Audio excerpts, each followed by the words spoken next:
Votre offrande.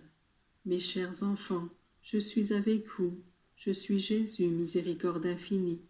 Il m'est doux de vous adresser un enseignement pratique tiré de la fête d'aujourd'hui, fête de la présentation de Jésus au temple et de la purification de Marie.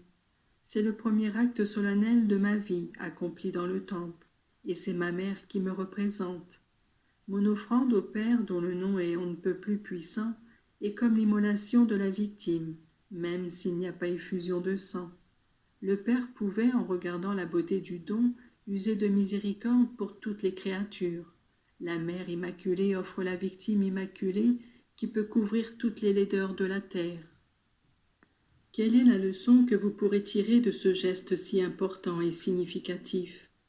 Que vous aussi vous pouvez être en quelque manière sauveur de l'humanité, si de votre consécration à ma mère, qui est comme une offrande à Dieu par ses mains, vous savez tirer ces fruits de purification et de sainteté que je désire. Cela pourra advenir si, en pensant combien est grande votre mère qui doit accueillir cette consécration, et combien est tout-puissant ce Dieu qui veut se servir d'elle, vous ferez en sorte de la rendre toujours plus pure et appréciée.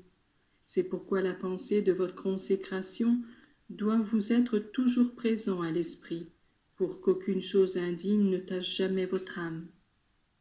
Je désire aussi vous faire remarquer la présence de 2 personnes, qui furent parmi les premiers, après les bergers, à annoncer ma présence dans le monde, Siméon et Anne.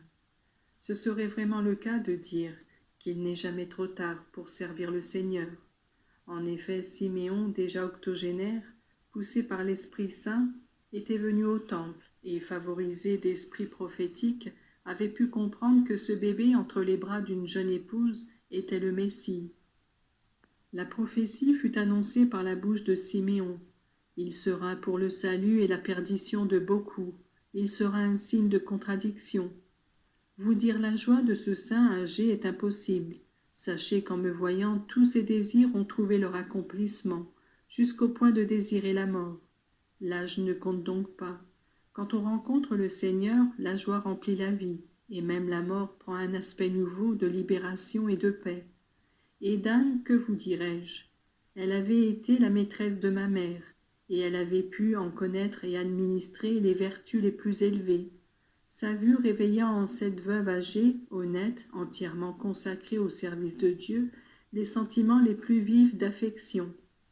Et c'est pourquoi elle ne put s'empêcher de propager la nouvelle parmi toutes les jeunes filles, qui accompagnaient le travail du grand prêtre dans le sanctuaire et qui se préparaient au mariage. Celui qui trouve Marie dans sa vie trouve la route, trouve le bonheur au service de Dieu, et ne peut ne pas être apôtre du bien, c'est-à-dire annonciateur des œuvres de Dieu et de la vérité. Ce fait de l'Évangile semble vouloir exalter la vieillesse, et je vous invite à prendre vraiment au sérieux cet enseignement. Je désire que personne ne se sente inutile parce que chargé d'années, et en même temps je désire que les personnes âgées soient tenues en considération. Combien de choses peuvent s'apprendre des expériences d'autrui, et combien d'erreurs peuvent s'éviter? Les anciens sont inévitablement proches de la ligne d'arrivée, mais ils ne doivent pas pour autant se laisser abattre, au contraire. De Lumignon, la petite lumière qui est près de s'éteindre, vacille plus lumineux, et sa lumière devient un avertissement. Aux personnes âgées, je dis, soyez joyeux, pour que votre compagnie soit désirée et agréable. Si vous venez ici et si vous me rencontrez, moi, bébé, et mes saints parents, votre vie change d'aspect, et vous pouvez annoncer le Seigneur même aux jeunes qui ont beaucoup à apprendre.